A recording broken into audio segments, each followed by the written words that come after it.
तो इस वीडियो में देखते हैं अक्षय सिंह ने क्या कुछ कहा माइक फेंकने के विवाद को लेकर। ने जो कुछ लोग होंगे उनको खुश करने के लिए, तो प्लीज़ आपसे दरख्वास्त है कि आप लोग ओरिजिनल वीडियो, अगर आप में दम है तो ओरिजिनल वीडियो शो के दौरान का अपलोड करें एज इट इज़। जब से मैं वहाँ पहुँची हूँ तब से लेकर अंत तक। जहाँ बात करें लक्ष्मी का, तो ऊपर वाले से बड़ा मेरे लिए भी कोई नहीं है, ठीक है ना। आज जो ताकत और जो भी आज चल रही हूँ वो अपने माता रानी और महादेव की वजह से ही चल रही हूँ। माइक अगर फेंकना सरस्वती का अपमान है, भगवान का अपमान है, तो उसी देवी माता की मैं भी बेटी हूँ।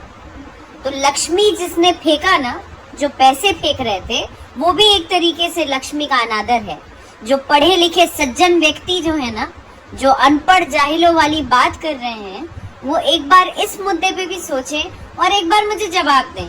तो काफ़ी टॉर्चर होने के बाद अक्षय सिंह ने यही कुछ कहा है अपने लाइव में, जिसमें इनडायरेक्टली फिर से पवन सिंह को टारगेट इस तरह के ऊपर इल्ज़ाम ये लगा है कि पवन सिंह को खुश करने के लिए, डायरेक्ट पवन सिंह का तो नाम नहीं ले सकती है, लेकिन इतना अक्षय सिंह ने कहा किसी और को खुश करने के लिए इन सभी चीज़ों को किया जा रहा है। आपकी राय सबसे इंपॉर्टेंट कमेंट बॉक्स में लिखिए, शेयर कीजिए। मिलते हैं नए वीडियो के साथ।